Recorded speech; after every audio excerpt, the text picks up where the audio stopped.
Breaking news, গ্রেপ্তার হতে যাচ্ছে মাই টিভির কর্ণধার তৌহিদ আফ্রিদি ও তার বাবা। দর্শক, তৌহিদ আফ্রিদি ও তার বাবার বিরুদ্ধে হত্যা মামলা। কন্টেন্ট ক্রিয়েটর তৌহিদ আফ্রিদি ও তার বাবা মাই টিভির মালিক নাসিরউদ্দিন সাথী সহ 25 জনের বিরুদ্ধে রাজধানী যাত্রাবাড়ী থানায় একটি হত্যা মামলা দায়ের করা হয়। এই হত্যা মামলায় তৌহিদ আফ্রিদি হয়েছেন 11 নম্বর আসামি। যাত্রাবাড়ী থানায় মামলাটি করেন মোহাম্মদ জয়নাল আবেদিন নামে এক ব্যক্তি। মামলার এজাহার সূত্রে জানা যায়, হত্যার অভিযোগ দায়ের করা এই মামলার প্রধান আসামি করা হয়েছে শেখ হাসিনাকে। আসামির তালিকায় 2 নম্বরে রয়েছেন সাবেক সেতুমন্ত্রী ওবায়দুল কাদের এবং 3 নম্বর রয়েছেন সাবেক আইজিপি আব্দুল আল মামুন। মামলায় 11 নম্বর আসামি তৌহিদ আফ্রিদি এবং 22 নম্বর আসামি তার বাবা নাসিরউদ্দিন সাথী। এই হত্যা মামলায় মোট 25 জনকে আসামি করা হয়েছে। ঢাকা 7 আসনের সাবেক সংসদ সদস্য হাজী মোহাম্মদ সেলিমকে গ্রেপ্তার করা হয়েছে আইনশৃঙ্খলা বাহিনীর সদস্যরা।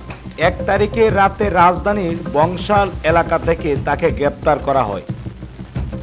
ঢাকা মহানগর গোয়েন্দা পুলিশের যুগ্ম কমিশনার উত্তর মোহাম্মদ রবিউল হোসেন ভূঁইয়া তিনি বলেন, ডিবি পুলিশের একটি দল সাবেক সংসদ সদস্য হাজী মোহাম্মদ সেলিমকে গ্রেপ্তার করেছে।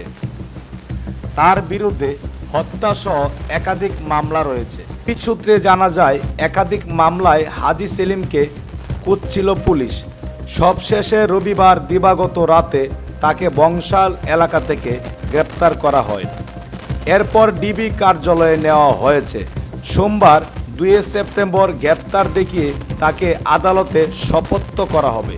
এদিকে টানা 2 বার মেয়াদের বেশি কেউ প্রধানমন্ত্রী থাকতে পারবেন না, যা বললেন তারেক রহমান। এমপি ভারপ্রাপ্ত চেয়ারম্যান তারেক রহমান বলেছেন, বাংলাদেশে আর কোনো দিন কেউ যাতে ক্ষমতা। রোববার 21 সেপ্টেম্বর আগামী জাতীয় সংসদ নির্বাচনের প্রস্তুতি নিতে লন্ডন থেকে অনলাইন ভিডিও কনফারেন্সের মাধ্যমে কুমিল্লা ও ফরিদপুরের নেতাকর্মীদের এসব বলেন তারেক রহমান। তিনি আরও বলেন, গত 5 আগস্ট স্বৈরাচার সরকারের পতনের সঙ্গে সঙ্গে বাংলাদেশের মানুষের প্রত্যাশায় যুক্ত হয়েছে নতুন আশাবাদ আর পরিবর্তন হয়েছে ভাষা। এই পরিবর্তন নতুন ভাষা পড়তে বুঝতে হবে। আশাবাদকে বাস্তবে রূপ দিতে হবে, সেটা না পারলে ছিটকে পড়তে হবে বাংলাদেশকে। দর্শক, আজকের এই ভিডিওটি অত্যন্ত গুরুত্বপূর্ণ। যারা দেখছেন অবশ্যই দয়া করে আজকের ভিডিওটি শেয়ার করে দিবেন।